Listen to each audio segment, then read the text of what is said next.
Hi guys, so today we're going to be talking about Sternberg's triangular theory of love, which is a theory put forth by Professor Robert J. Sternberg in 1986 that proposes that love can be understood as a triangle with three components. Those components are intimacy, passion, and commitment. So to further explore each of these terms, we have this. Intimacy. It can be understood as feelings of closeness, connectedness, and bondedness in loving relationships. So that's like, the closeness you feel with the person, like you guys are a part of one another kind of a thing. Passion. That's the drive that leads to romance, physical attraction, sexual consummation, and related phenomena in loving relationships. So that's like, the fiery feelings. And I would say that goes both ways. Like the passion, can be crazy.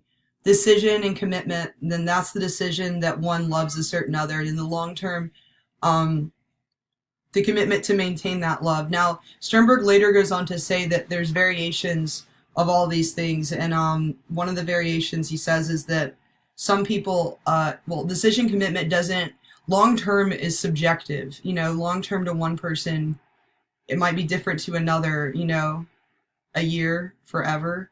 So, these things are malleable. And we see here the same triangle with intimacy, passion, and commitment. So there's different kinds of love. And so if you have just intimacy, you have liking, which isn't just like a throwaway word. Like liking really means something. If you have intimacy and passion, you have romantic love. If you only have passion, it's infatuation. Fatuous love, that's a combination of passion and commitment. Empty love is commitment alone. Sad. Companionate love is intimacy and commitment. And consummate love, which seems to be the goal in this graph, is a combination of all three. So, what liking is, it's when one experiences only the intimacy, the absence of passion and decision about being with the person, right? Romantic love. So, these are all kinds of love that we're familiar with. Liking, romantic love. Romantic love derives from a combination of intimacy and passion. Companionate love, that can be like a friend, but it can also, it's when you don't have the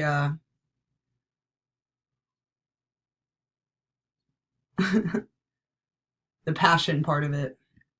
Infatuated love, when you're obsessed. Fatuous love. Consummate love. Empty love. I think that this is a pretty interesting graph. I really like graphs, and there were a lot of them about this. And this one is interesting because it's like, so they say the triangle's malleable, but this, it can kind of also get ripped apart because here non-love, you don't even really have a triangle. Friendship, you just have this one leg of it. It's funny because if you look at it like geometry, like commitment and intimacy seem to be able to stand alone. Companionate love, which is, different than friendship. Empty love, that's going to fall over. Consummate love stands strong. Fatuous love's hanging by a thread, as is romantic love. Sorry to say. So, the geometry of the law triangle depends on two factors, the amount of love and the balance of love. So, the second thing about this, about Sternberg's work on this is he says that the theory of love can be understood in terms of stories, and he's actually not referring to actual stories like books, like Frankenstein, but he kind of is in a way, because when we look at what the stories are, they're, common tropes. There's storylines, like here we go. These are like a list of stories that form, what one's idea of love is. So addiction, that can create like a strong anxious attachment, clinging behavior, anxiety at the thought of losing partner. Art, and that's a love of a partner for physical attractiveness, importance to person, partner's always looking good. Fantasy, like being saved by a knight in shining armor. Game, love is a sport. I thought that one was really interesting. Horror, relationships become interesting when you terrorize or are terrorized by your partner. It sounds like a lot of fun. Mystery, love is a mystery and you shouldn't let too much of yourself be known. Police, you've got to keep close tabs on your partner to make sure they toe the line. So You know, if you keep them under constant surveillance, that'll really make things work, you know. Pornography, love is dirty, and to love is to degrade or be degraded. And, you know, that comes from, like, people having problems in their past and all that kind of stuff. Religion views love as a religion, or love as a set of feelings dictated by religion.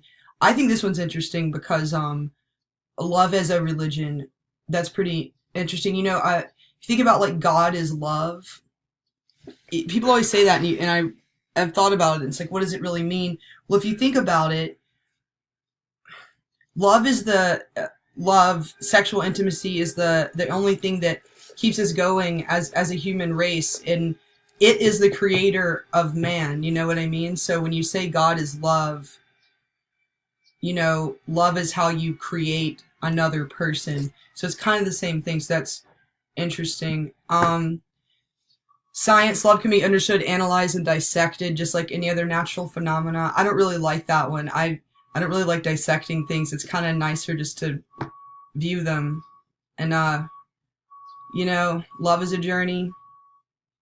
Student, teacher, war, series of battles, autocratic, democratic, government, running your house like a business or a government. You know, there's all kinds of ways that we can have these relationships. There's no one way. And so when someone, when you say things like, what is love and this and that, you know, love is a lot of different things. So I hope you guys enjoyed this lecture on the triangular theory of love. Have a great day.